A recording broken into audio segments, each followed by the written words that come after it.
Hello, ladies and gentlemen, and welcome back to another episode of the AP US Government and Politics series on AP for Teens. Today, we're going to be talking about the amendment process and how to develop amendments to the Constitution. So, with that, let's get started. In the last video, we talked about two different things. We talked about the three branches of government and checks and balances. In today's video, we're going to be discussing, as I mentioned before, the amendment process. We're also going to discuss informal changes to the Constitution, the unwritten Constitution, and state and local government's position in the Constitution. So let's get started.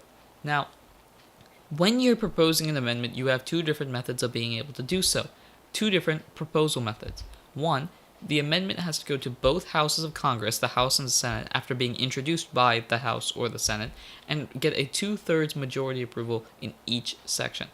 Or you could have a constitutional convention being called by 2/3 of state legislatures.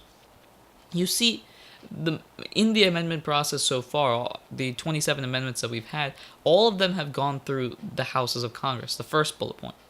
Now, on the other hand, there is the option for the states to be able to introduce an amendment.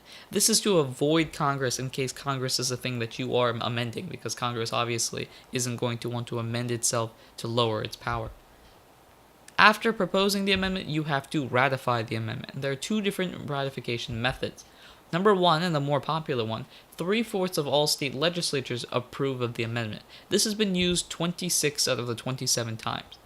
The other method that has been used one time is the 3/4 of special state ratifying conventions approve.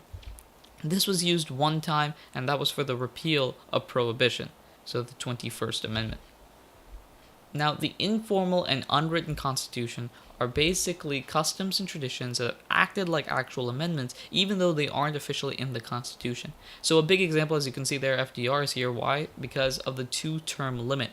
Prior to FDR, presidents served at most 2 terms. They may run for 3 terms, but the American people didn't want them to win, because 2 terms is the time period that the American people have decided was a good amount of time to serve for president. After George Washington served 2 terms, they didn't want anybody to overtake that until FDR came along. When FDR came, there was a world war. They were just recently gotten out of the Great Depression, and as a result, they wanted to keep FDR in just to keep a sense of stability in the government. After FDR, they introduced an amendment to the Constitution, thus making sure that you can only serve 2 terms. The unwritten Constitution are basically things in the that aren't in the Constitution but are officially acted like they are. So, for example, judicial review, something that people think the Supreme Court has always had that power. They have it. It's not in the Constitution. Technically, the Supreme Court cannot strike down any bill, but they have the ability to review the bill and strike it down if it's deemed unconstitutional, something that the Supreme Court was able to develop. Political parties and political conventions have been a staple of the U.S. government for centuries upon centuries, yet it's not in the Constitution. There are no need for political parties and political conventions according to the Constitution, but we've developed them as time has gone by.